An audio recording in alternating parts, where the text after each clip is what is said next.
जय श्री कृष्ण, जय सिया राम, जय श्रीमन नारायण।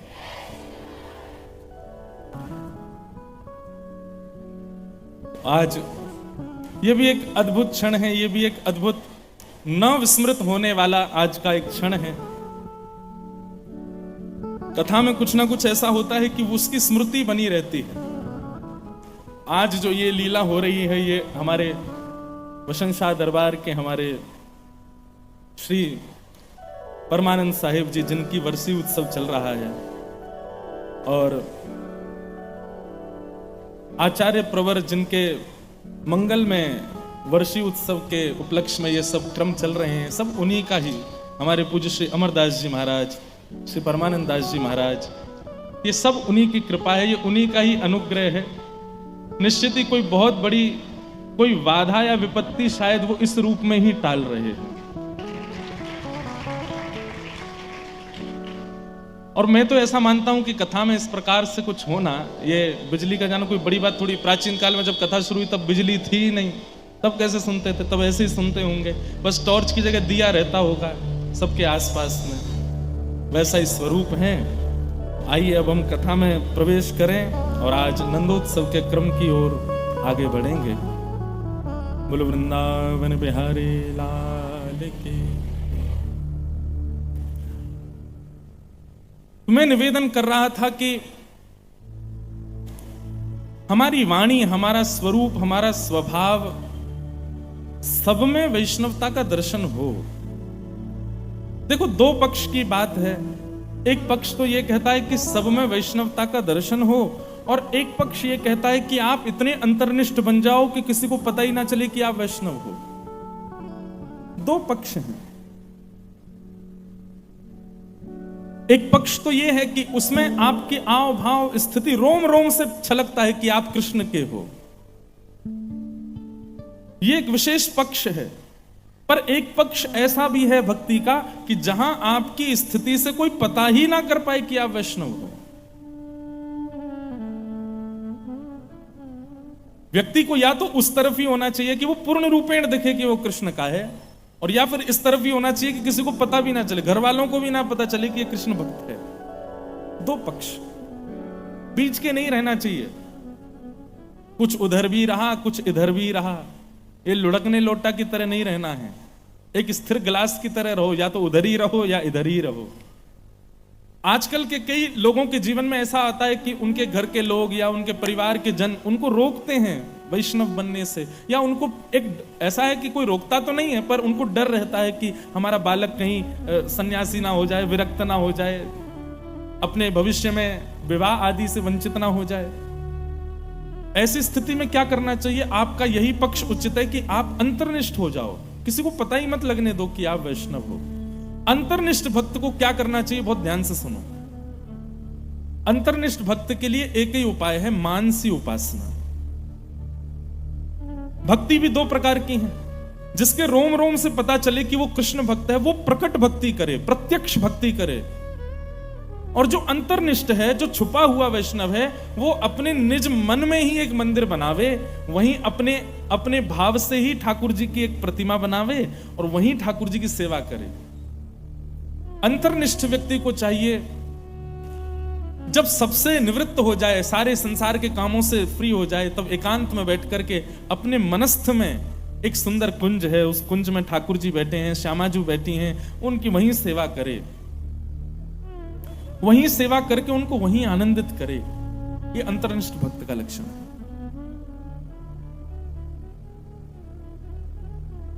तो दो पक्षीय भक्ति होती है।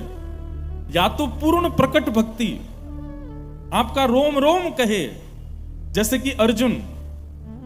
एक बार अर्जुन के पांव दबा रहे थे ठाकुर जी, तो युधिष्ठिर ने आकर के पूछा, आप क्यों करते हो ऐसा? तो भगवान ने कहा, इसके अंग से कान लगा करके सुनो। तो जब युधिष्ठिर ने अर्जुन के हाथ से कान लगाया तो रोम रोम से कृष्ण कृष्ण कृष्ण कृष्ण कृष्ण ऐसा भाव प्रकट होता था। या तो रोम रोम कहे, आपकी स्थिति अपने आप बता दे कि आप कृष्ण के हो, और या फिर इतने अंतर्निष्ठ हो जाओ, इतने गोपनीय हो जाओ, इतने ज्यादा मानसी में चले जाओ कि बाहर के किसी को पता ही ना लगे कि आप कृष्ण के हो। दो भाव। एक व्यक्ति ने मुझसे पूछा, महाराज जी ठाकुर जी इतनी पीड़ा क्यों देते हैं? सब लोग बहुत सावधानी से इधर देखो, बहुत ध्यान से सुनिएगा। ठाकुर जी इतनी पीड़ा क्यों देते हैं?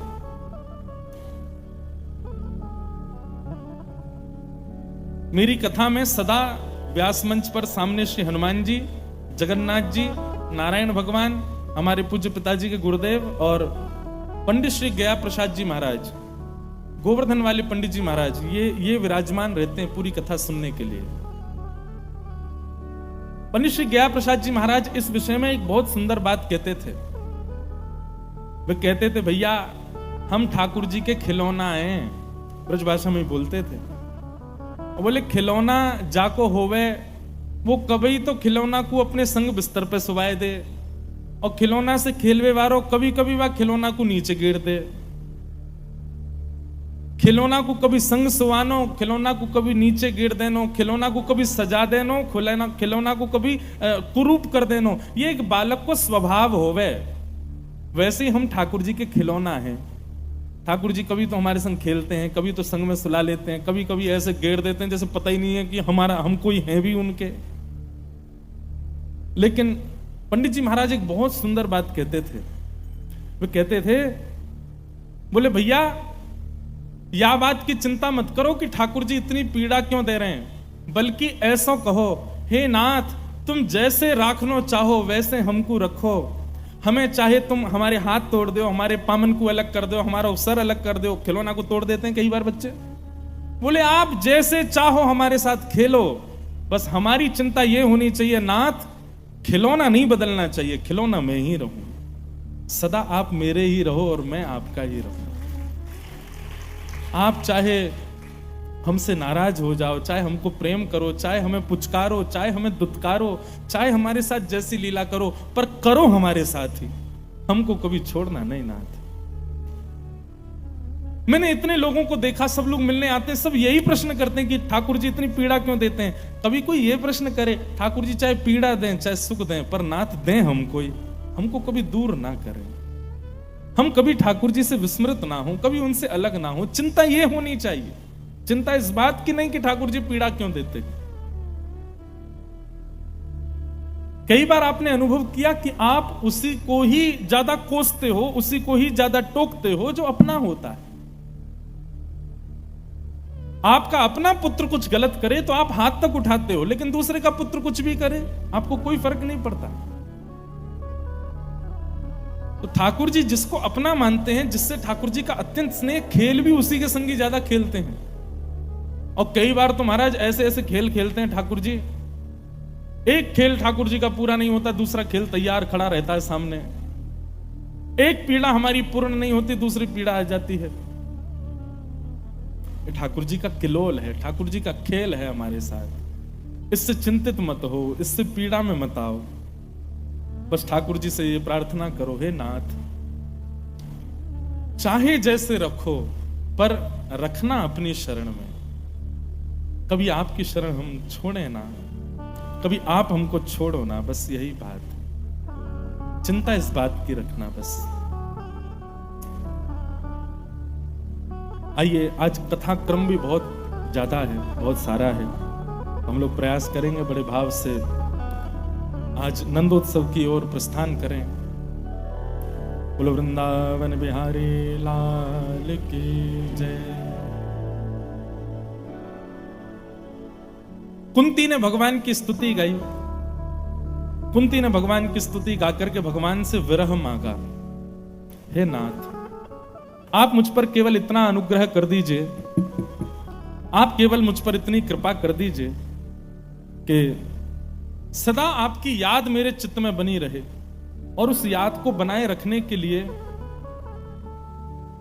आप मुझे विरह प्रदान करो। क्योंकि विरह में, संकट में, कष्ट में ठाकुर जी की याद ज्यादा आती है। दुख में सुमिरन सब करे, सुख में करे न को, जो सुख में सुमिरन करे तो दुख काहे को। भैया सत्यता तो इस बात की है कि आप 24 घंटा ठाकुर जी का स्मरण करो। मतलब भक्ति का मतलब ये नहीं होता कि आप सब छोड़ दो, सब त्याग दो, सबसे। भक्ति का मतलब ये होता है 24 घंटा ये ना केनापि पायेन मनः कृष्णे निमेषयेत्, आपके चित्त में ठाकुर जी की स्मृति बनी रहे। एक क्षण के लिए भी आप भूलो ना उनको। और ये न भूलने वाली क्रिया जैसे संभव हो सके वैसा प्रयास करो।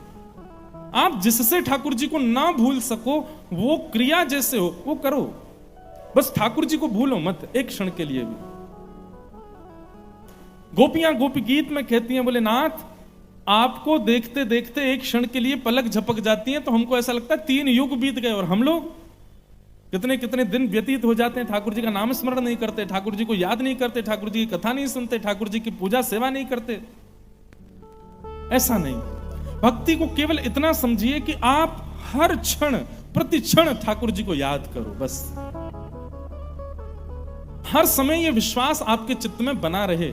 जैसे विवाह होने के बाद पत्नी के मन में यह सदा रहता है कि मैं इनकी हूं, और पति को यह रहता है मैं इसका हूं। बच्चों को यह पता रहता है कि मैं माता पिता का हूं, माता पिता को पता रहता है ये बालक हमारा है। वो कभी भूलते नहीं इस बात को। ठीक वैसे ही हम भी कभी भूलें ना कि हम ठाकुर जी के हैं। कभी भी ये विस्मृति ना हो। 24 घंटे मन में ये विश्वास अटूट बना रहे।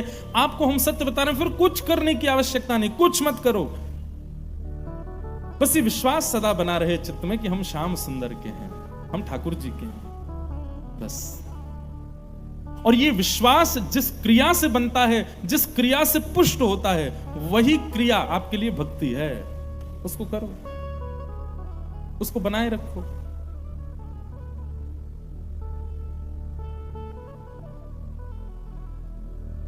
कुंती ने भगवान की स्तुति गाई। भगवान रथ में बैठ करके द्वारिका जाने लगे। फिर युधिष्ठिर जी ने भगवान से प्रार्थना की तो भगवान समस्त पांडवों को लेकर के भीष्म पितामह के पास गए। भीष्म पितामह के पास गए। भीष्म पितामह बाणों की सैया पर लेटे थे। पितामह भीष्म ने भगवान की स्तुति गाई। इतिमतिरुपकल्पिता वितृष्णा भगवत सात्वत पुंगवे विभुम्ने स्वसुखमुपगते क्वचिद् विहर्तुं प्रकृतिमुपेयुषि यथव प्रवाह त्रिभुवनकमनं कमालवर्णं रविकर गौरवराम्बरं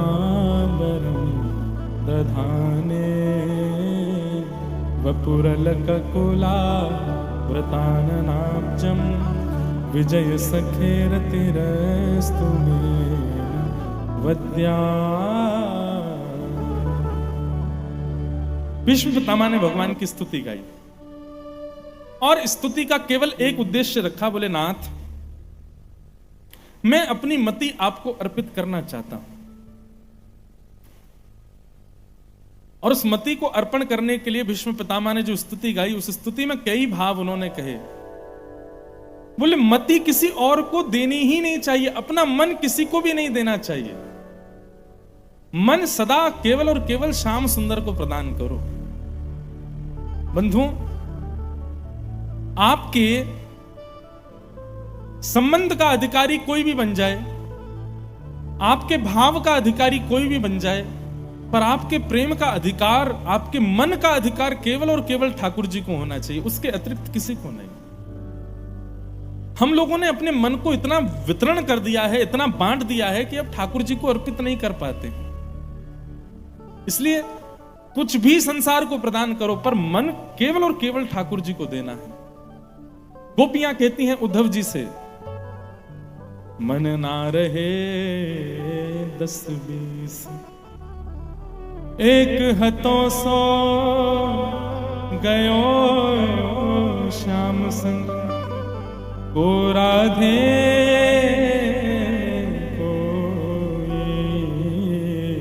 कोईश। मन ना रहे 10-20। गोपियां कहती हैं उद्धव तुम हमको समझाने के लिए आए हो और हमसे ये कहने के लिए आए हो कि परब्रह्म को भूल जाओ, श्री कृष्ण को भूल जाओ, वो साक्षात परब्रह्म है, उनको भूल करके मन कहीं और लगा लो। अरे मन कोई 10-20 थोड़ी होते हैं उद्धव, एक ही मन होता है, और वो एक मन हमने कृष्ण को दे दिया। सौ गयो श्याम संग, कन्हैया ले गयो हमारो मन। अब वो मन हम किसी और को कैसे दे सकते हैं?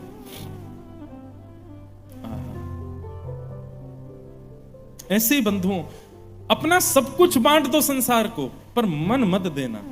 मन तो केवल श्याम सुंदर को दो, मन तो केवल श्री कृष्ण को दो। मन कृष्ण को देने का मतलब क्या है?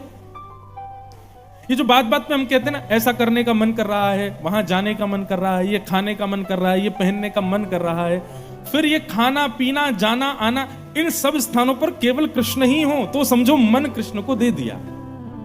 वृंदावन जाने का मन कर रहा है, श्री राधारमण जी की कुलिया पाने का मन कर रहा है, बिहारी जी को देखने का मन कर रहा है, कथा सुनने का मन कर रहा है, वृंदावन के सुंदर फूल बंगले की सुगंधी लेने का मन कर रहा है। अरे भैया गर्मी तो पड़ रही है, पर वृंदावन की गर्मी भी बढ़िया लगती, वहां की गर्मी लेने का मन कर रहा है। मतलब आपके सर्वांगीण अंग, सर्वांगीण स्थिति का मन कोई और नहीं, केवल कृष्ण हो जाएं, तो समझो आपने अपना मन दिया और ठाकुर जी ने उसको स्वीकार भी कर लिया। आपसे कोई कहे चलो मुंबई का वो फलाना स्थान है, वहां पे कुछ हो रहा है, वो देखने चल, हमारा मन नहीं है। अच्छा उल्लासनगर में कथा चलो, हाँ वहां चलो, मन कर रहा है, हमारा सुनने का मन हो रहा है। बाकी जगह तो आप जाओ, पर व्यवहार निभाने जाओ, पर मन से कहीं जाओ तो वो कृष्ण संबंधी स्थान पर जाओ, तो समझो आपका मन ठाकुर जी ने स्वीकार कर लिया। दर्शन को नैना तपे, वचन सुनन को कान, मिलवे को हियरा तपे, हिय के जीवन प्राण, गोवर्धन वासी सांवरे, तुम बिन रयो न जाए।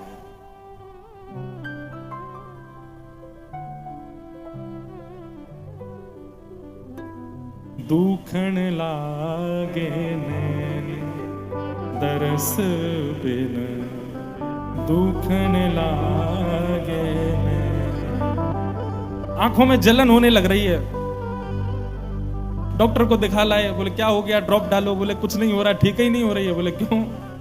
बोले ठाकुर जी को देखे बगैर हमारे नेत्रों में जलन हो रही है। बोले ठाकुर जी को दिखाओ, श्री कृष्ण को दिखाओ, वो दिखेंगे तब हमारे नेत्रों की पीड़ा दूर होगी। प्यास लग रही है, पानी पी लिया महाराज, प्यासे नहीं बुझ रही। बोले क्यों? बोले अब तो कृष्ण अधरामृत मिले तभी प्यास बुझेगी।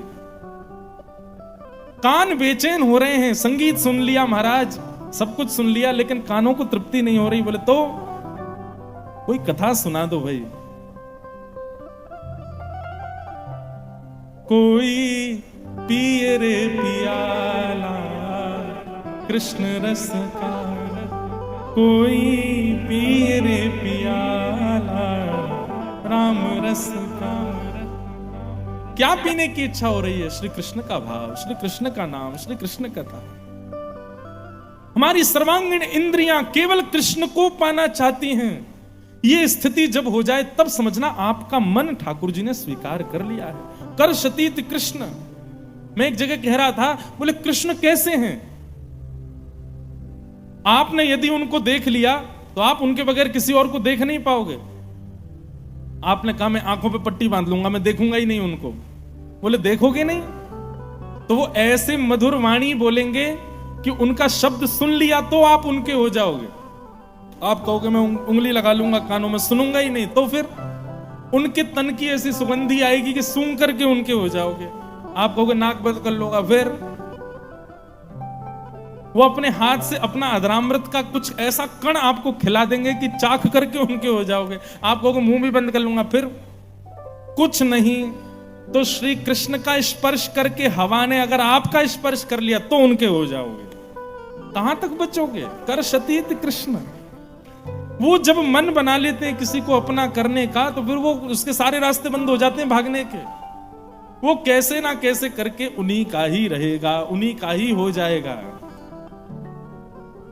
और इसी को कहते हैं कि ठाकुर जी ने मन स्वीकार कर ले। दो यहां पर भी दो स्थिति हैं, मन देना और एक है कि ठाकुर जी चाहे तुम जो कर लो, मन उन्होंने स्वीकार कर लिया है।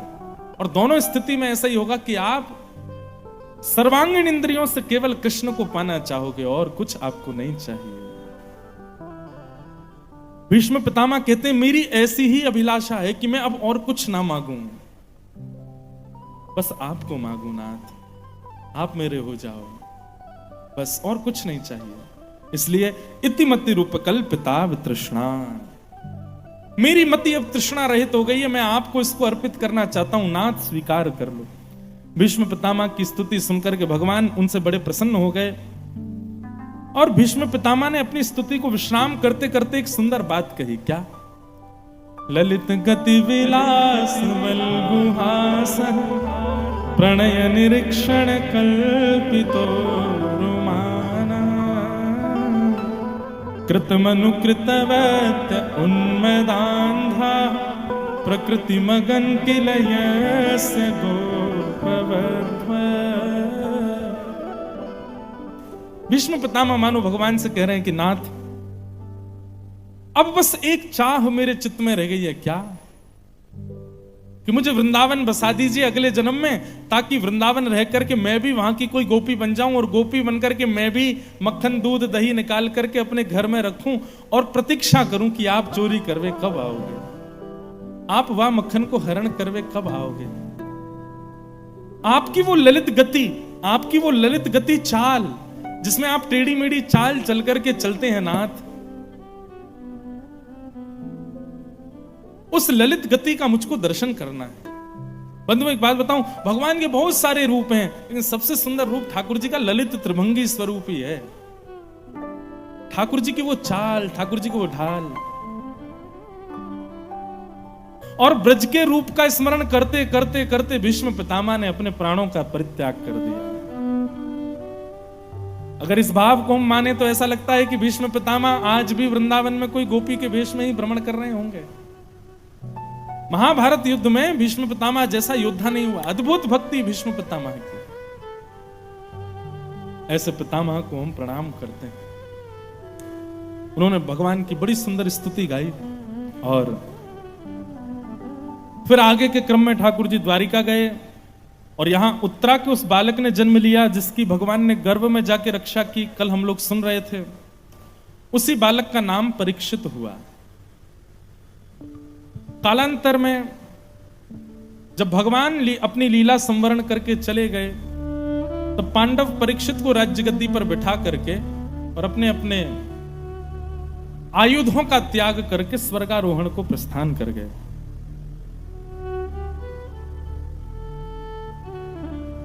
परीक्षित राजा बने। कुछ काल पर्यंत परीक्षित जब बड़े हुए उनका विवाह आदि हुआ और एक दिन परीक्षित को कलयुग मिले। कलयुग को 5 स्थान परीक्षित ने प्रदान किए। द्यूतम पानम स्त्रियः सूना यत्रा धर्मस् चतुर्विधः पुनश्च याचमानाय जात रूप मदात प्रभो। 5 रूप प्रदान किए। मैं कथाओं में कहा करता हूं, इन 5 स्थानों से बच लीजिए बस। सबसे पहला जुआ, द्यूतम। दूसरा कलयुग का स्थान है पानम, भक्ष सेवन, उसमें कलयुग रहता है। तीसरा कलयुग का स्थान है पर स्त्री और पर पुरुष संग। चौथा कलयुग का स्थान है हिंसा और 5वां कली का स्थान है तानपुरा, थोड़ा कम। 5वां कलयुग का स्थान है बिना मेहनत से कमाया गया धन। इन 5 स्थानों से बचिए बस। लेकिन इन 5 से ही बचना बड़ा टेढ़ा काम है। अच्छा, हमें ऐसा लगता है कि व्यक्ति जुआ भले ही ना भी खेले, पानम ना भी करे, परिस्त्री संग ना भी करे, कलेश ना भी करे, हिंसा आदि ना भी करे, पर ये 5वां स्थान जो है ना कलयुग का, बिना मेहनत के कमाया गया धन, हमारे ऊपर यदि ज्यादा से ज्यादा प्रभाव कलयुग का होता है तो वही 5वें स्थान से ही होता है। क्योंकि अधिकतर लोगों की स्थिति, वैसे एक बात कहें, हम लोग कथा में बैठे ना, इसलिए हमको लगता है कि अधिकतर लोग जो हैं वो द्यूतम पानम स्त्रियः सूना ये नहीं करते होंगे, पर नहीं, ये 4 दुकानों पर सबसे ज्यादा भीड़ लगी हुई है। द्यूतम जुआ बहुत खेलते हैं लोग। हम सुधरे हुए लोग बैठे हैं इसलिए हमको लगता है कि कोई नहीं खेलता होगा, पर जुआ बहुत खेला जाता है महाराज। पानम, कोविड में सब बंद हो गया, लेकिन मधुशाला बंद नहीं हुई। व्यक्ति कैसे भी रह लेगा, उसके बिना नहीं रह सकता। इसलिए ध्रुव जी महाराज श्रीमद् भागवत में कहते हैं, बोले मुझे भक्ति का वरदान मत दीजिएगा ठाकुर जी। ध्रुव जी कहते हैं ठाकुर जी से कि मुझे भक्ति का वरदान मत दीजिएगा। तो भगवान बोले क्या चाहिए? बोले भक्ति का व्यसन चाहिए मुझे। भगवान बोले भक्ति को व्यसन कह रहे हो? ध्रुव जी बोले हाँ। बोले क्यों? बोले व्यसनी व्यक्ति जैसा तो दुनिया में लगन लगाने वाला व्यक्ति नहीं, इतनी लगन किसी की नहीं होती जितनी व्यसनी व्यक्ति की होती है। व्यसन करने वाला व्यक्ति येन केन प्रकारेण केवल बहाने ढूंढता है व्यसन करने के। किसी को अगर व्यसन हो, कोई भी व्यसन हो, तो बहाने ढूंढता है। उसके रिश्तेदार आ जाएं, आज तो रिश्तेदार आए हैं, आज तो पिएंगे। उसका मित्र दिख जाए, दूर का मित्र जिससे सालों से बात, अरे आज तो तुम आए हो, आज तो बैठो यार, आज तो हो गए। परिवार में कोई ब्याह हो तो, परिवार में कोई चला जाए तो, दिल जुड़ जाए तो, दिल टूट जाए तो, सैलरी ना मिले तो, सैलरी मिल जाए तो, वो किसी भी रूप में रुकता नहीं है। घूमने चला जाए तो निश्चित है, और घर में रह रहा है तो इतने दिन से घर में ही तो हैं, कर लो। व्यसनी व्यक्ति किसी भी प्रकार से अपने व्यसन को भोगता ही है। ध्रुव जी कहते हैं मुझे भक्ति का व्यसन दो, ताकि मैं बहाने ढूंढा करूं भक्ति करने के, ताकि मैं बहाने ढूंढा करूं आपका नाम जपने के। ओहो, आज तो मेरी सैलरी कम हो गई तो दुख में भजन करो। आज तो सैलरी आ गई है, बोनस और दिया बॉस ने, तो आज सुख में भजन करो। अरे आज तो मेरे मौसी के बच्चे हैं, चलो कीर्तन करेंगे। बहुत दिन हो गए अकेले घर पर पड़े, क्या करें, कीर्तन कर लो। ओहो, रात हो गई, दुनिया मस्त हो रही है, मैं भी मस्त हो जाऊं, कीर्तन कर लो। ओहो, सुबह हो गई, चलो कीर्तन कर लें। ये व्यसनी व्यक्ति का लक्षण है। वो व्यसनी व्यक्ति केवल बहाने ढूंढता है, वो मौके ढूंढता है अपने व्यसन को भोगने के। ऐसी भक्ति का व्यसन मुझे लग जाए। ध्रुव जी महाराज कहते हैं, भक्ति मुहु प्रवहताम त्वयि मे प्रसंगो भूयादनंत महताम अमलाशयाना येनांजसोल्वणमुरुव्यसनं भवाब्धिं निश्ये भवद्गुण कथामृत पानमत्तः। तो ठाकुर जी से मांगना है तो व्यसन मांगो भक्ति का, व्यसन के रूप में भक्ति मिले। हम बहाने ढूंढते रहें केवल व्यसन करने के।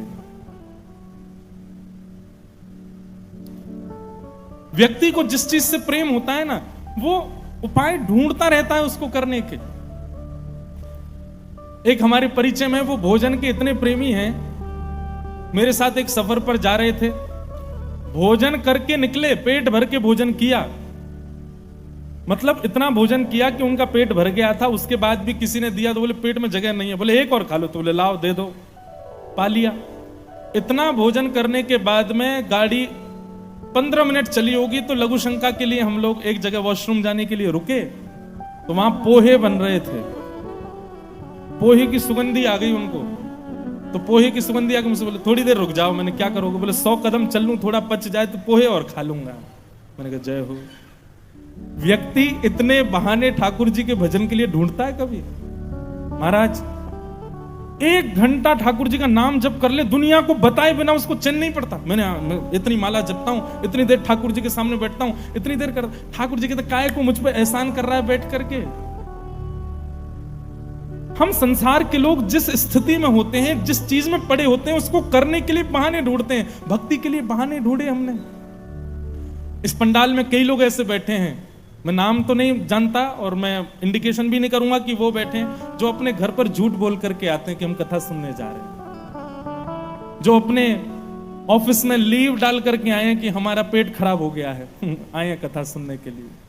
वास्तव में सही मानिएगा, जो इस प्रकार से ठाकुर जी से मिलने के लिए, ठाकुर जी को देखने के लिए, ठाकुर जी को सुनने के लिए कोई ना कोई योजना बनाते रहते हैं, संसार से झूठ बोलते हैं ठाकुर जी से मिलने के लिए, विश्वास मानिएगा वो ठाकुर जी से नहीं मिलना चाहते, ठाकुर जी उनसे मिलना चाहते हैं, इसीलिए ये सब हो रहा है। ठाकुर जी चाहते हैं कि वो आए, इसलिए उससे झूठ बुलवाते हैं, इसीलिए उससे ऐसा कहते हैं कि तू भाई ऐसी ऐसी योजना बना।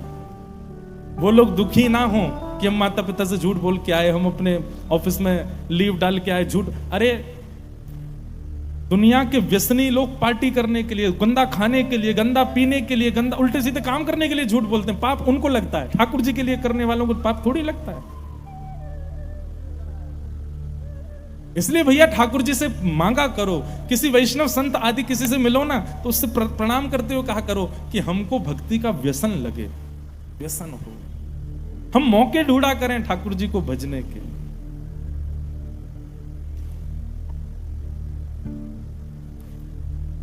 तो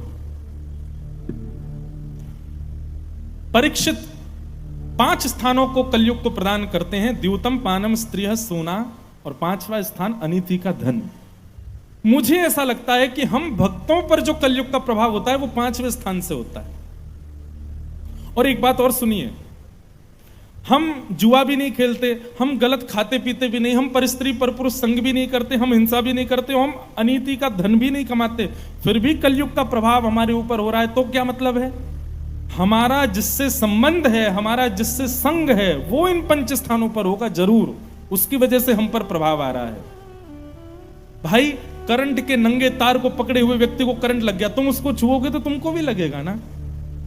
कोई व्यक्ति व्यसनी है और आप उसका स्पर्श कर रहे हो, आप उसके संग बैठ रहे हो, नेक नेक आगे खिसक आओ भाई, थोड़े थोड़े आगे आ जाओ, अच्छो अच्छो आओ आओ, नेक नेक सरक जाओ, बस आगे वाले पीछे वालों को जगह दो सरकने के लिए। बोलो वृंदावन बिहारी लाल की जय।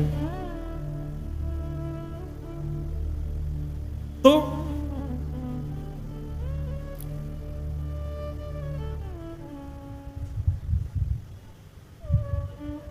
मैं निवेदन कर रहा था, पीछे देख करके आगे मत आओ, ऐसे मेरी तरफ देखते हुए आगे खिसक जाओ। हाँ, और कहीं भी जगह मिले बैठ जाओ भैया, नई जगह मिले तो नेका देर में ऊपर ही आ जाइयो, मंच पे यहीं बैठ जाइयो, अगल बगल ही विराज जाइयो, सब लोग बैठ जाओ। मैं क्या निवेदन कर रहा था?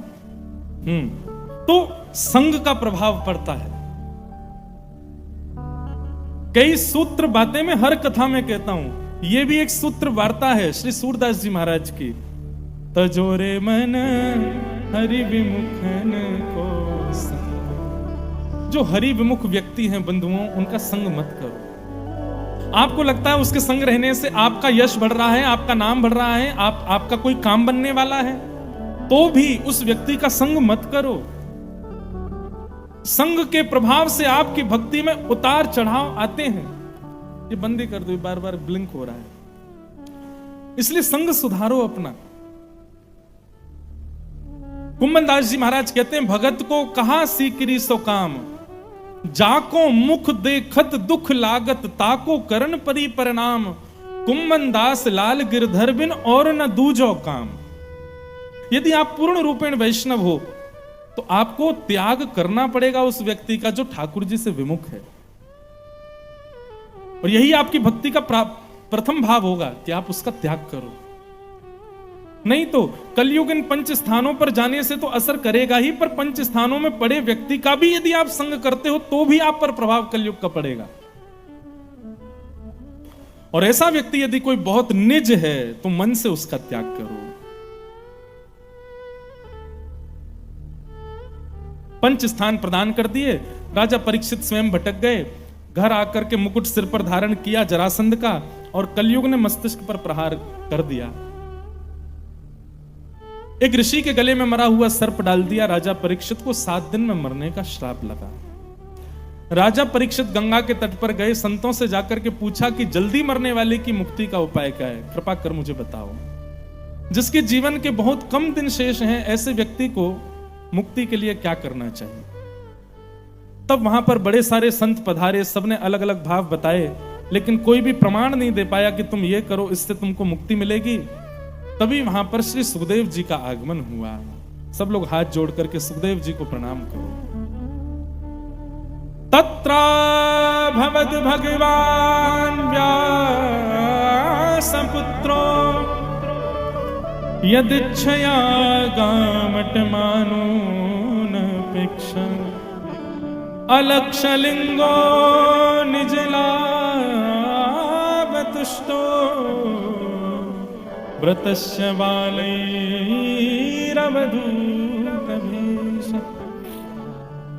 बोलो सुखदेव जी महाराज की जय। श्री वेदव्यास जी महाराज के सुपुत्र श्री सुखदेव जी का आगमन हुआ और सुखदेव जी ने आकर के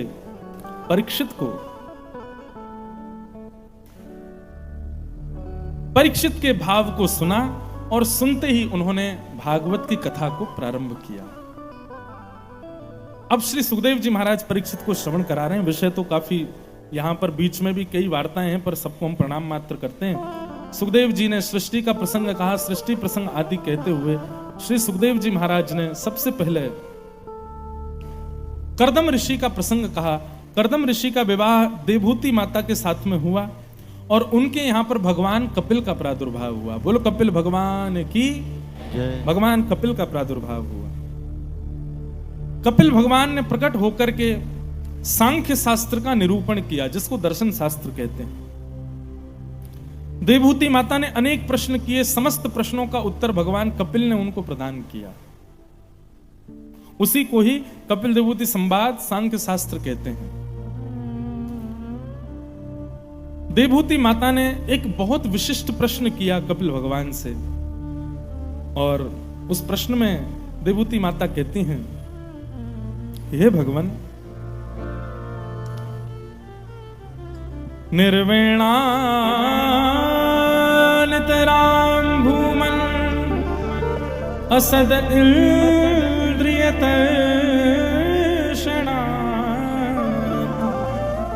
येन संभाव्यमानेन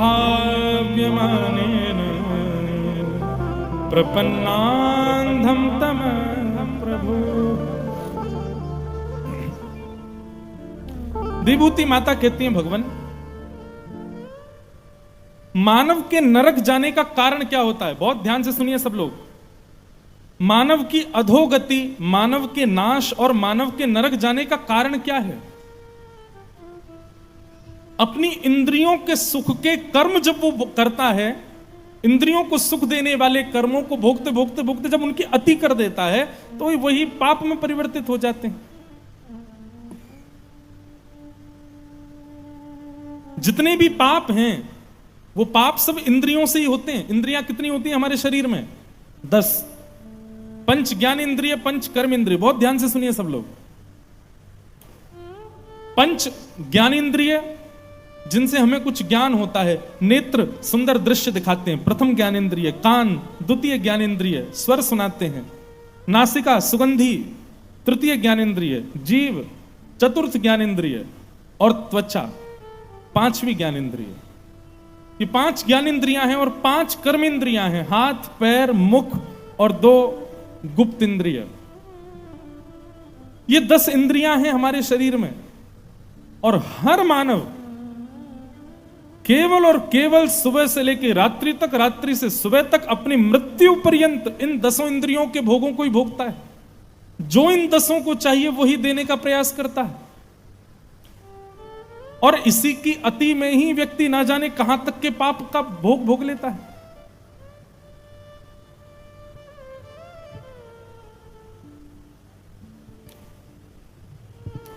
कहां तक बताएं? मैं तो ऐसे ऐसे लोगों को जानता हूं कि देखो, उपस्थित यदि आपको कुछ भोग मिले तो उसको भोगने में कोई आपत्ति नहीं, पर किसी भोग को भोगने के लिए आप पूरी योजना बना रहे हो। लोग बाग फ्लाइट बुक करके कलकत्ता इसलिए गए ताकि रसगुल्ला खा सकें। उसने 15,000 रुपए की टिकट केवल इसलिए व्यर्थ कर दी कि वो जाके रसगुल्ला खा सके। आप सोच सकते हैं इंद्रिय कितनी बलवान होगी उसकी।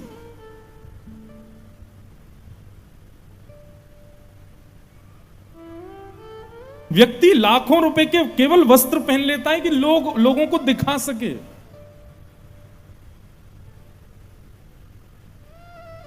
एक बार मुझे, इधर देखो सावधानी से सुनो सब लोग, एक बार मुझे किसी ने एक बैग दिया। अब वो बैग लेकर के, महाराज हमने कही बढ़िया चीज है, इसमें सब सामान वामान रखते हैं, फ्लाइट में आने जाने के लिए काम आ जाता है, तो उसमें सब रख लिया। एक बार मैं कहीं कथा में कह रहा था कि भाई संसार की ज्यादा व्यसनों में मत पड़ो, संसार की ज्यादा चीजों में आसक्त मत हो, और ये मत करो वो मत करो, आदि आदि कह रहा था। कथा के बाद एक व्यक्ति आया, बोले महाराज जी आप हमको कह रहे, तो आप जो खुद बैग लेके चल रहे हो 1.5 लाख रुपए का बैग होगा, आप जो खुद लेके चल रहे हो। मैंने भैया मुझे नहीं पता वो कितने का, मुझे किसी ने दिया इसलिए मैंने रख लिया। मैंने उसके लिए योजना नहीं बनाई कि भाई मैं खरीदने गया हूं, पैसा खर्च किए हूं, ढूंढ करके लेके आ, किसी ने दिया मैंने रख लिया, मेरा नहीं है वो। अब कहीं कथा करने जाते हैं तो कथा करने के लिए गए, उनकी गाड़ी करोड़ों की गाड़ी, उसमें बैठे, अब वो कोई मेरी थोड़ी है, वो तो केवल लाने ले जाने के लिए सम्मान की भावना से दे रहे हैं। ऐसे उपस्थित यदि आपको मिल जाए तो सब भोग नहीं, कुछ भोग आप उनको स्वीकार कर सकते हो, पर उसको हावी मत होने देना दिमाग पर। भोग आपके सिर पर नहीं चढ़ना चाहिए, नहीं तो वो नाश करेगा।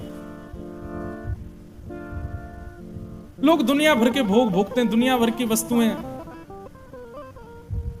स्वीकार करते हैं, केवल और केवल अपनी इंद्रियों को सुख देने के लिए। और जब इंद्रिय सुख की कामना अतीत में हो जाती है तो वही पाप में परिवर्तित हो जाता है।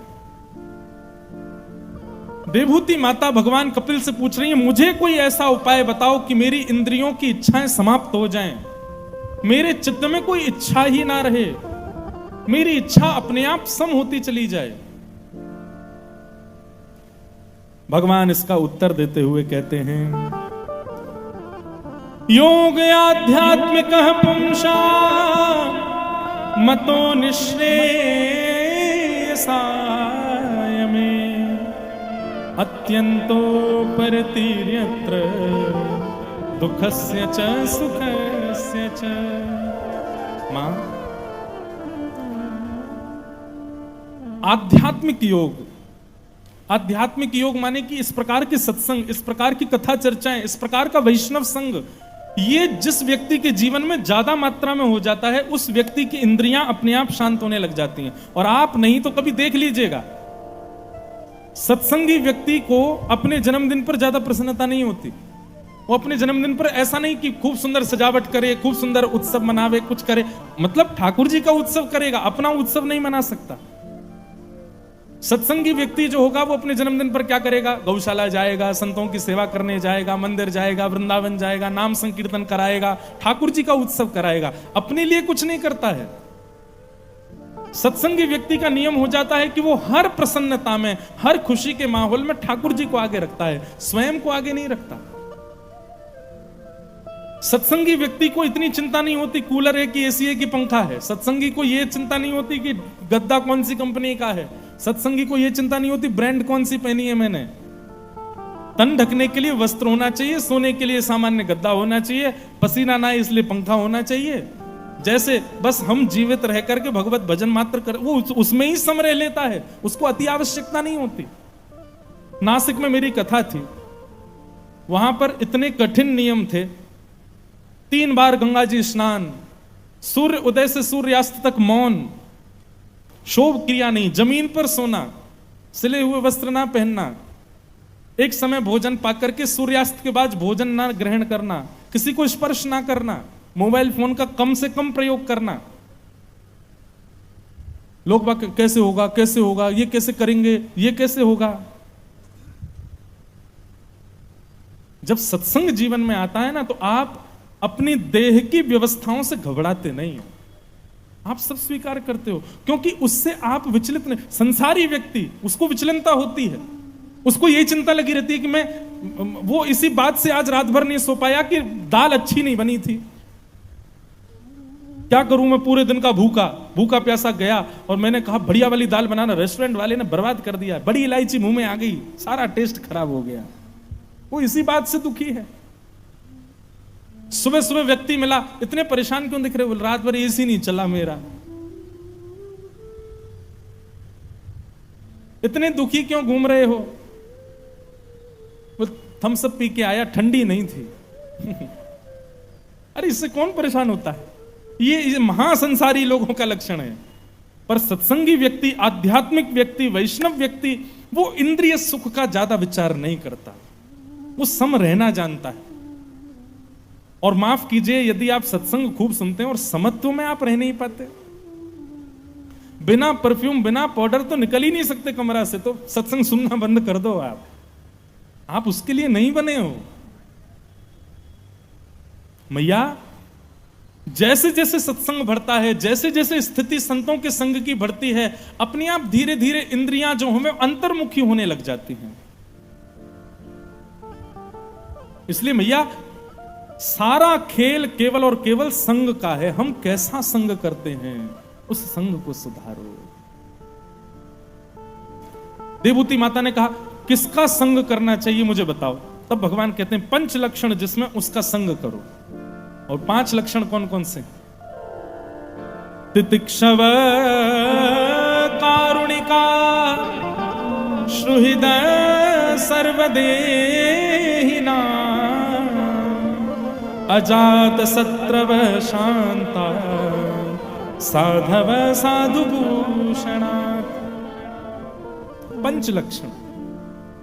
सबसे पहला लक्षण है सहनशीलता। दूसरा लक्षण है करुणा यानी कि दया।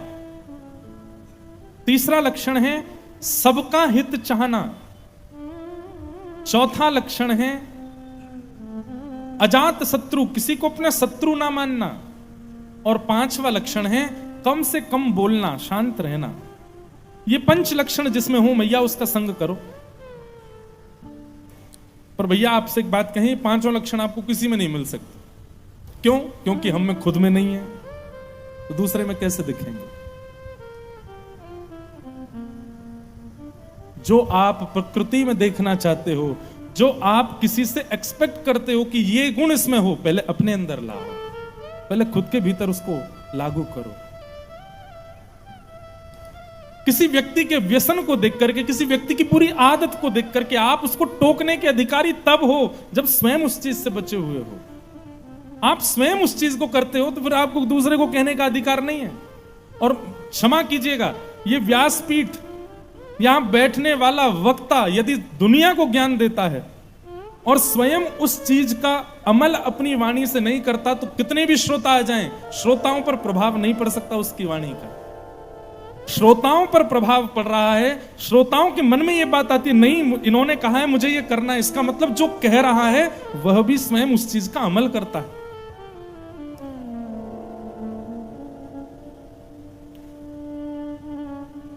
आप किसी से कुछ कहेंगे, आप निश्चित मानिए, ये शास्त्र प्रमाण है। आप यदि किसी से कहेंगे भाई सुनो, तुम ना रात्रि जल्दी सो जाया करो, आपने किसी को ऐसा कहा, आप सही मानिएगा वो व्यक्ति जल्दी सोने लग जाएगा। यदि आप स्वयं भी सोते होंगे तो आपकी वाणी में वो प्रभाव आ जाएगा, आपकी वाणी में वो सामर्थ्य आ जाएगी कि आप जिससे जो कहोगे वो उसको करना पड़ेगा।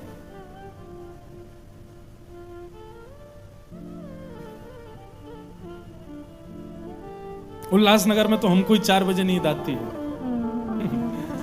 क्योंकि यहां आप सब लोग हमसे बोल देते हो महाराज जी प्रेम से सोना। अब आप ही 4 बजे सोते तो हमको जल्दी कैसे आवे? और नहीं, उल्लासनगर, ये बंबई की हवाई ऐसी है, कहीं चले जाओ बंबई में नींद नहीं आती रात में। बढ़िया, मैं सत्य बताऊं, बंबई बहुत बढ़िया शहर है, बहुत बढ़िया जगह है, यहाँ के लोग बाग भी अच्छे हैं, पर शरीर धर्म निभाना बहुत कठिन है भैया, और वैष्णवों के लिए बहुत कठिन है बंबई में रहना।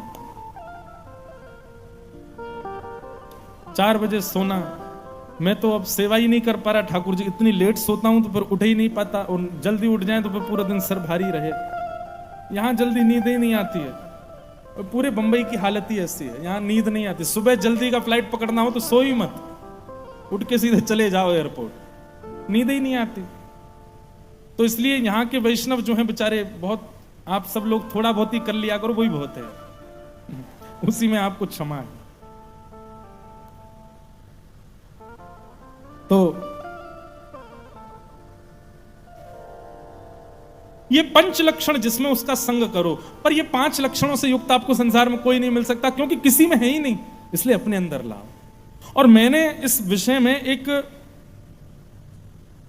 अपनी खोज ऐसी करी थोड़ी सी कि 5 लक्षण में सबसे पहला बताया गया सहनशीलता, उसके बाद बताई दया, उसके बाद बताई गई सबका हित चाहने वाला, उसके बाद बताया गया किसी को शत्रु ना मानने वाला, और अंतिम बताया गया शांत रहने वाला। पर मुझे ऐसा लगता है कि ये 5 लक्षण यदि हम अपने अंदर लाना चाहते हैं तो सबसे पहले अंतिम लक्षण को लाओ, शांत रहना शुरू करो, मौन रहो। बंधुओं, मौन की बड़ी ताकत है, ये तो मैंने करके देख लिया। अब तो मेरी ऐसी स्थिति हो गई कि मैं सुबह उठते ही बिस्तर से लेकर स्नान तक मौन ही रहता हूं, और मैं कभी भी मौन में चला जाता हूं। अब तो ऐसा इतना सुख मिलता है मौन में रहने से। कथा में आऊंगा, आप सब लोग खूब प्रणाम करते हो, खूब कहते हो, मैं मौन ही रहता हूं। कथा से जाते समय भी मौन ही रहता हूं। यहां थोड़ा मौन कम हूं, और कथाओं में तो बहुत ज्यादा ही मौन रहता हूं। पर मौन रहने का मतलब ये नहीं कि मुख बंद करके बस बोलना नहीं है।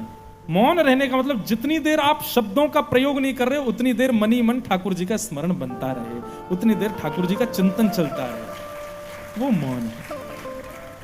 कथा करने के लिए आते मौन रहते हैं, उतनी देर अपने अष्टाक्षर गुरु मंत्र को जपते रहते हैं। अब आप चाहे कुछ भी बोलो, मेरे मन का उत्तर एक ही है जो मेरा गुरु मंत्र है। यहां से जाऊंगा, आप कुछ भी बोलो, मेरा उत्तर वही है। ऐसा मौन, तो जीवन में थोड़ा मौन व्रत लाइए। व्यक्ति की आयु 2 चीजों से कम होती है, बहुत खाने से और बहुत बोलने से। इसलिए 2 ही प्रकार के व्रत होते हैं, मौन व्रत और अन्न व्रत। इन दोनों पर थोड़ा लगाम लगाइए। बोलना आप कम करेंगे, धीरे धीरे आप अनुभव करेंगे। जिस समय आप कम बोलना प्रारंभ कर देंगे, आपके कलेश भी कम हो जाएंगे। किसी से लड़ाई होती है उसकी जो बोलता बहुत है, जो कम बोलता उसकी लड़ाई नहीं होती। घर में देख लेना, हर परिवार में एक व्यक्ति ऐसा होता, चपड़ चपड़ बोलते रहे, सबसे उसकी बिगड़ी रहती है, लड़ता ही रहता है सबसे। लेकिन जो कम बोलता है, मौन रहता है, जैसे बड़े बुजुर्ग बेचारे मौन हो जाते हैं, किसी कोई लड़ता है उनसे नहीं, सब प्रेम करते हैं। मौन रहना प्रारंभ करो, अपने आप आपका युद्ध कम होगा। अपने आप जब मौन रहने लगेंगे, एक गुण मैं आपको स्पष्ट रूप से बताऊं, मौन रहने का एक बहुत अच्छा गुण यह है कि आप कहीं ना कहीं गुण दर्शन करने लग जाते हो। मौन रहने से मनन प्रारंभ हो जाता है, आपको गुण दिखेगा जिसको देखोगे। मौन के बड़े लाभ हैं। तो ये जो 5 लक्षण बताए, इसमें सबसे अंतिम मौन है, तो मौन को धारण करो, अपने आप 4 आपके अंदर आ जाएंगे। और सबसे अंतिम है, मौन रहने के बाद आप सहनशील बन जाओगे, सहनशीलता आ जाएगी। मौन है तो आपको कोई काम करना, आप किसी को कहोगे नहीं, क्यों? समझ ही नहीं पाएगा, कब तक इशारे करो, खुद ही करना पड़ेगा। और खुद करोगे तो बिगड़ेगा भी, तो गुस्सा नहीं आएगा आपको, मैंने ही तो किया है। गुस्सा कब आता है? जब कोई दूसरा करे। मौन में बड़ी ताकत है, मौन रहना प्रारंभ करो। तो इस प्रकार 5 लक्षण बताए। देवहूति माता कपिल भगवान से अन्य अन्य प्रश्न करती हैं, भगवान कपिल सबके उत्तर देते हैं, और देते हुए माता देवहूति को संपूर्ण ज्ञान देते हुए भगवान कपिल अपनी वाणी को विराम देते हैं, और यहीं कपिलोपाख्यान पूर्ण होता है। अंतिम श्लोक कपिलोपाख्यान का क्या है? अहो वतस्वपचोतो गरीयान यज्जुहुअग्रे वर्तते नाम तुभ्यं ते पुस्तपस्ते जुहुः स्वस्निरार्या ब्रह्मानुचूर्णाम गृह्णन्ति एते। देवहूति माता कहती हैं, आपसे पाए हुए ज्ञान का निचोड़ मुझे क्या प्राप्त हुआ? बहुत ध्यान से सुनिएगा। हे ठाकुर जी, कोई कितना भी व्यसनी हो, कोई कितना भी गलत व्यवहार करने वाला हो, कोई कितनी भी गलत आदतों में पड़ा हुआ व्यक्ति हो, कोई कितना भी पापी व्यक्ति हो, वो अपनी आदतों से, अपने व्यवहार से, अपने पाप से सबसे मुक्त हो सकता है। कब? जब वो अपनी जीव पर आपके सुंदर पवित्र नाम को सदा सर्वदा के लिए विराजमान कर लेता है। बंधुओं, एक बात कहें, हरे कृष्ण कृष्ण कृष्ण हरे हरे, हरे राम राम राम हरे हरे महामंत्र का जाप करने वाला अखंड 2, 4, 5 घंटे से पहले उसका जाप ही पूर्ण ना होता हो, श्री राधा श्री राधा श्री राधा श्री राधा श्री राधा नाम जप करने वाला श्री कृष्ण गोविंद हरे मुरारे, ओम नमो भगवते वासुदेवाय, श्री कृष्ण शरणम ममा, ऐसे भगवान के अद्भुत नामों का जो उच्चारण करता है और केवल शब्द मान करके उच्चारण ना करता हो, उच्चारण करते समय चित्त में ठाकुर जी का स्मरण करके उच्चारण करता हो,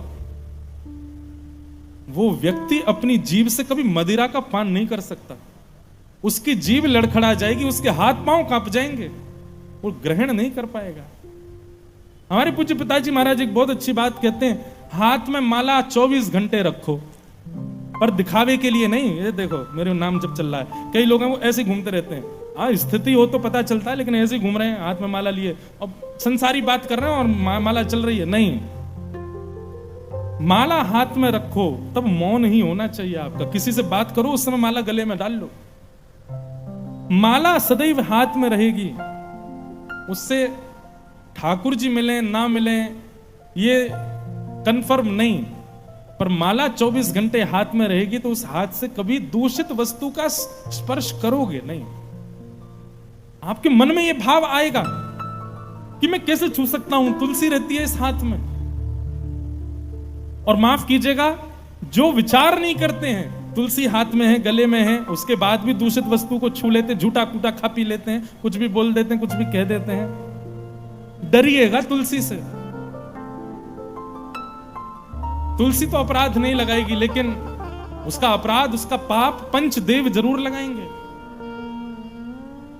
इसलिए भैया 24 घंटे ठाकुर जी का नाम अपने जीव पर सदा विराजमान रखो। तत्व समझा कि यदि व्यक्ति आपके नाम का आश्रय पूर्ण रूपेण होकर के ले ले, पूर्ण समर्पण भाव से ले ले, तो आपके नाम में इतनी सामर्थ्य है महाराज कि आपको उपस्थित होने की आवश्यकता नहीं, आपको प्रकट होने की आवश्यकता नहीं, आपका नाम ही उसकी रक्षा कर लेगा। ठाकुर जी के नाम का प्रभाव बताया। नाम सब सामर्थ्यों को समेटा है। इसलिए भैया ठाकुर जी के नाम को पूर्ण रूपेण अपने जीवन में उतार लो, वो नाम ही हमारा कल्याण कर देगा। इस प्रकार कपिल देवभूति संवाद यहां पूर्ण हुआ। आगे फिर ध्रुव चरित्र सुनाया गया। नन्हे से ध्रुव जी महाराज वन में गए, वन में जाकर के भगवान को प्राप्त करने के लिए उन्होंने 5 महीने तक तप किया और 5 महीने के उपरांत ठाकुर जी प्रकट हुए। प्रकट होकर के ध्रुव जी को दर्शन दिया। ध्रुव जी ने भगवान की स्तुति गाई और स्तुति गाते हुए ठाकुर जी से, एक तो मैंने बताया कि उन्होंने व्यसन मांगा, भक्ति का व्यसन मांगा, और दूसरा ध्रुव जी महाराज हम आप सब लोगों को एक बात कहते हैं कि भैया अपनी प्रत्येक इंद्रिय ठाकुर जी को अर्पित करो। योऽन्तः प्रविश्य मम वाचमिमां प्रसुप्तां संजीवयत्यखिल शक्तिधर स्वधाम्ना अन्यांश हस्तचरण श्रवणत्वगादीन् प्राणान् नमो भगवते पुरुषाय तुभ्यम्। बहुत ध्यान से सुनिएगा।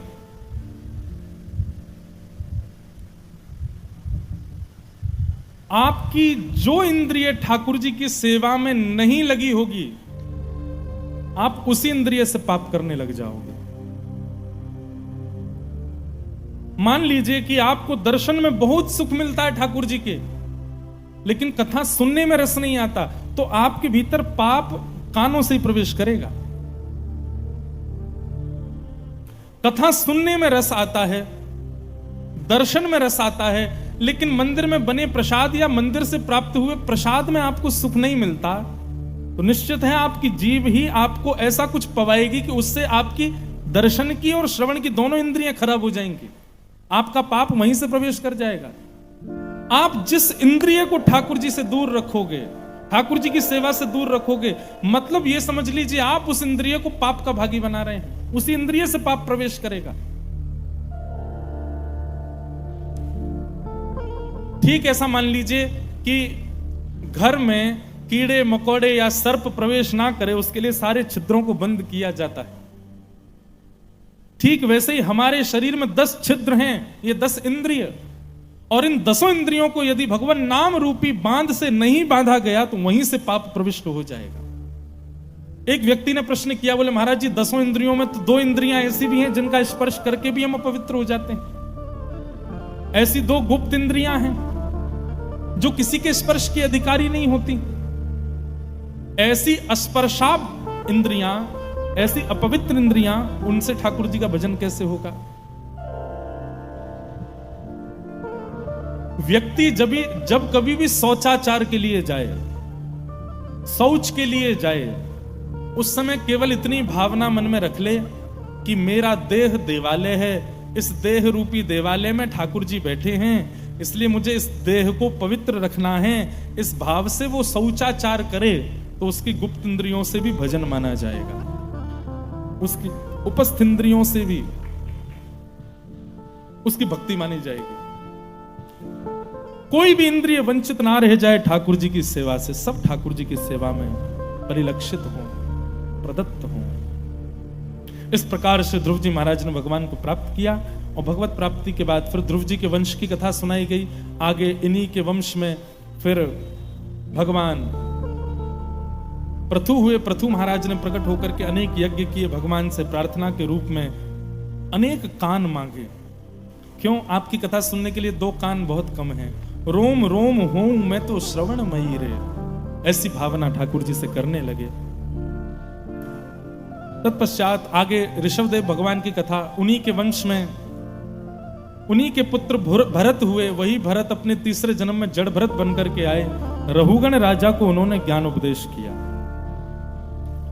भूगोल खगोल का वर्णन किया, नरकों का वर्णन किया, अजामिलोपाख्यान सुनाते हुए। मैं केवल स्पर्श मात्र करते हुए चल रहा हूं क्योंकि बड़े विस्तृत प्रसंग हैं सब। वृत्रासुर की कथा सुनाई गई। भगवान के परम भक्त हुए वृत्रासुर। इनके नाम में ही आता असुर, मतलब ये असुर हैं परंतु भक्त असुर हैं। बंधुओं, एक बात कहें, जो लोग अपने माहौल को कोस करके कह देते हैं कि हम भक्ति कैसे करें, हमारा माहौल ऐसा है। जो लोग अपने परिवार को कोस करके कह देते हैं हम भक्ति कैसे करें, हमारा परिवार ऐसा है। जो अपनी स्थितियों के बहाने ढूंढ करके और फिर भक्ति को किनारे कर देते हैं, उन लोगों के लिए 2 बातें हैं भागवत में। एक तो वृत्रासुर, दूसरे प्रहलाद। जो उपयोगी अवस्था में जो सब कुछ व्यवस्थित है तब भक्ति करे, वो भक्त श्रेष्ठ नहीं है। माता जी भी डॉक्टर हैं, पिताजी भी डॉक्टर हैं, तो बेटा डॉक्टर बन जाए कोई बड़ी बात नहीं। लेकिन पूरे खानदान में कोई डॉक्टर नहीं, तब एक डॉक्टर निकल आवे तो उस पूरे खानदान की वाहवाही की जाती, वाह भाई तुमने डॉक्टर बना दिया पुत्र को। नाना जी भी भक्त हैं, दादाजी भी भक्त हैं, पिताजी भी भक्त हैं, मैया भी भक्त है, बहन भी भक्त हैं, उसके बाद तुम भी भक्त बन गए, तो कोई बड़ी बात नहीं। बड़ी बात कब मानो?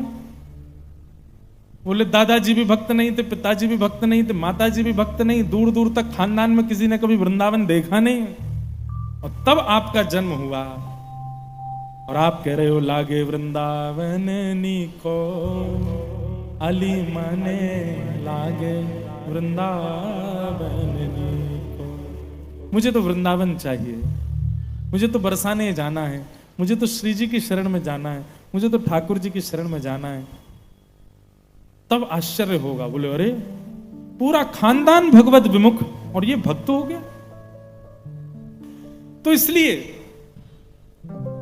वृंदावन में रह के भजन करने वाले की कोई ज्यादा वाहवाही नहीं होती, पर अमेरिका में रहता है, विपरीत स्थिति में रहता है, सारे भक्ष खाने वालों के बीच में रहता है और शुद्ध प्योर वेजिटेरियन है, तिलक लगाता है, रोज ठाकुर जी को स्मरण करता है, 1008 नाम जप करता है, उसकी वाहवाही है, उसकी प्रशंसा है।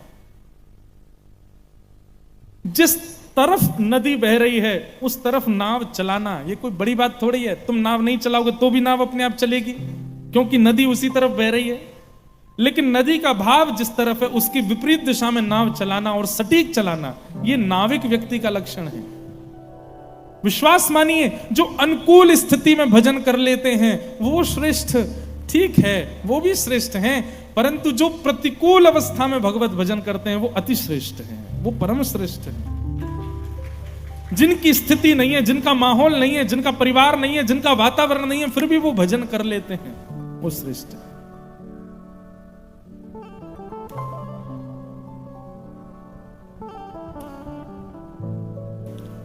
वृत्रासुर एक असुर भक्त हुआ भगवान का, जिसको कि देवताओं को मारने की कथा तो बहुत बड़ी है वृत्रासुर के जन्म की, लेकिन है बहुत अच्छी, लेकिन बहुत बड़ी है, 1 घंटा तो उसी में लग जाए, इसलिए हम जन्म की कथा ना बता के सीधे वृत्रासुर की स्तुति सुनाते हैं।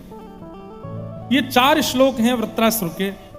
इन 4 श्लोकों को जीवन में ऐसे उतार लीजिए जैसे आप जल को उतार लेते हैं, जैसे भोजन को उतार लेते हैं, जैसे किसी भी वस्तु को अपने अंदर अंतस्थ कर लेते हैं, ऐसे ही भक्त यदि हो तो इन 4 श्लोकों को जीवन में उतार लीजिए। आहा, वृत्रासुर का सबसे पहला सूत्र भगवान की भक्ति। अच्छा, वृत्रासुर की स्थिति सुन लो। वृत्रासुर इंद्र से युद्ध करने गया है, देवताओं के सामने युद्ध करने के लिए खड़ा है, और तब वृत्रासुर भगवान की स्तुति गाता है। अहम हरे तब पादैकमूल दासानुदासो भवतास्मि भूय मनस्मरेता सुपतेर्गुणांस्ते गृणीतवाक्यम करोतु काय। बहुत ध्यान से सुनिएगा। वृत्रासुर अपनी स्तुति में कहता है, हे नाथ, मुझे आपके चरणों का दास नहीं बनना है, तो आपके चरणों में जो आपके दास हैं, उन दासों के चरणों में जो दास हैं, उन दासों के चरणों में जो दास बैठे हैं, उनका मुझे दास बना दो, ऐसी कृपा मुझ पर कर दो नाथ। मुझे आपके चरणों का दास नहीं बनना। दासानु दासो भवतास्मि भूय। बंधु, इसको दीनता कहते हैं। मैं एक बात कथाओं में कहा करता हूं, ठाकुर जी की भक्ति में प्रस्तुतिकरण अच्छा होना चाहिए। आप ठाकुर जी की सेवा कैसे करते हो, फूल कितने चढ़ाते हो, कितनी देर बैठ के करते हो, ये जरूरी नहीं है, पर जितनी देर करते हो उतनी देर प्रस्तुतिकरण कैसा है आपका, आपकी ऑफरिंग कैसी है ठाकुर जी को, वो विशेष बात है।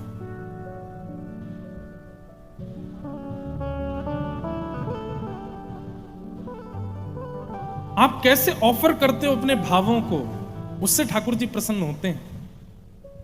अभी जैसे गर्मी का मौसम है, इतनी गर्मी पड़ रही है कि इस समय उमस रहती है थोड़ी, बिना चाहे ही आपके मुखमंडल पर कहीं भी जल आ जाता है। ऐसी स्थिति में हमारे ब्रजमंडल में क्या होता है, ठाकुर जी को खस की कुटिया बना देते हैं, और खस की कुटिया में ठाकुर जी को विराजमान करते हैं। उसमें हवा चले चाहे ना चले, फिर भी ठंडक बनी रहती है। ठाकुर जी को ऑफरिंग आप कैसे ऑफर करते हैं? ठाकुर जी को भोजन के पदार्थ कम, पीने के पदार्थों का भोग ज्यादा लगता है। सतुआ का भोग लगेगा, बेल के रस का भोग लगेगा, आम रस का भोग लगेगा। ऑफरिंग मौसम के अनुरूप आप ठाकुर जी को क्या प्रस्तुत कर रहे हो। हमारे यहां दाऊ जी में, वहां पे बलराम जी का मंदिर है, तो दाऊ जी में पूड़ी की जो शेप है ना, वो इतनी बड़ी होती है। क्यों? बोले लाल जी को इतना श्रम पूड़ी तोड़ करके सब्जी से लगा खाने में नहीं, पूरी की पूरी पूड़ी सब्जी में बो रहे हैं, खा जाएं।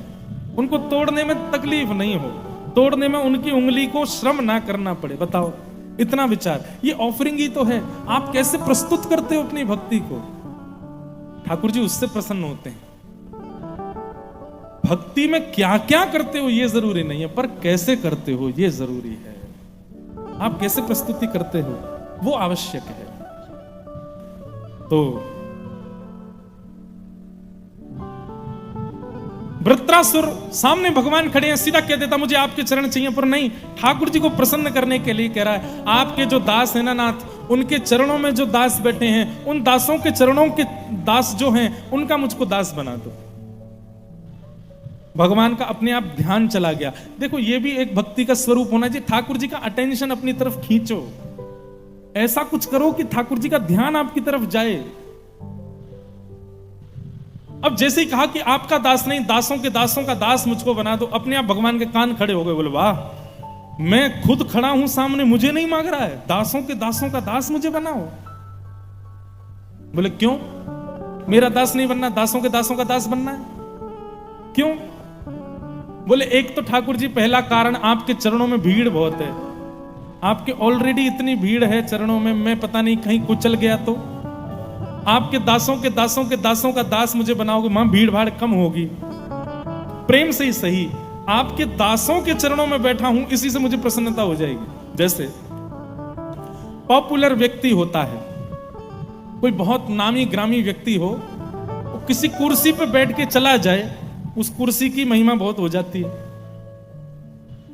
कोई पॉपुलर व्यक्ति कुछ पहन करके और अपना उतार के दे दे तो उसकी रेट इतने बढ़ जाते हैं महाराज, क्या बताएं। अरे कहां तक कहें, 200 रुपए वाली चश्मा भी यदि पॉपुलर व्यक्ति पहन ले तो सबको अनुमान क्या लगता है, 2-2.5 लाख का तो होगा। वृत्रासुर कह रहे हैं, बोले नाथ आपके दास हैं और आपके दासों के दास हैं, इसका मतलब कहीं ना कहीं तो आपसे संबंध है, आपसे संबंध है। इसलिए मुझे उनके चरण पकड़ के ये तो लगेगा कि कहीं ना कहीं से ही सही, एक क्षण के लिए ही सही, आपकी कृपा तो मुझ पर आ रही है। इसलिए नाथ आप मुझे अपना नहीं, दासों के दासों का दास बना दो। भगवान बोले वाह वृत्रासुर, तेरी भक्ति बहुत बढ़िया। वृत्रासुर कहते हैं एक बात और सुनो। बोले क्या? पुत्र के जन्म लेने पर इतनी प्रसन्नता नहीं होती, होती है, हमारा पुत्र हुआ है, खूब प्रसन्नता होती, पर जब पुत्र का विवाह हो जाए और फिर पुत्र का पुत्र जन्म ले तो और ज्यादा आनंद आता है।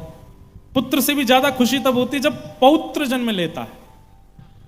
पर ठाकुर जी जब पौत्र का भी विवाह हो जाए और पौत्र का भी पुत्र हो, यानी परपौत्र हो, तो दादाजी 90-95 वर्ष के भी हो गए हो तो भी नाचने लग जाते हैं, आहा मैं पर दादा बन गया, मेरे पुत्र के पुत्र का पुत्र हुआ है।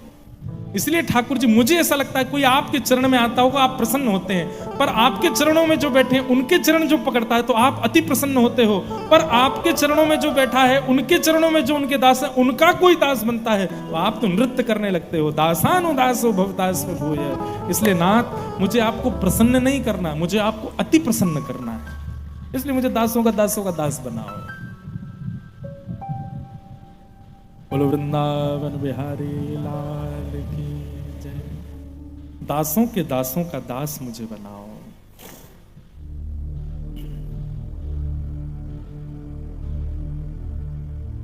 दास सबसे कठिन है, दास बनना। भक्त बनना भी सरल है बंधुओं, दास बनना कठिन है। दास का मतलब क्या होता है? दास का मतलब मेरी कोई इच्छा ही नहीं है, सारी इच्छा मेरे स्वामी की है, सारी इच्छा मेरे स्वामी की है। वो जो चाहे, वो जैसे चाहे, वो जो कराना चाहे वो मैं करने को तैयार हूं।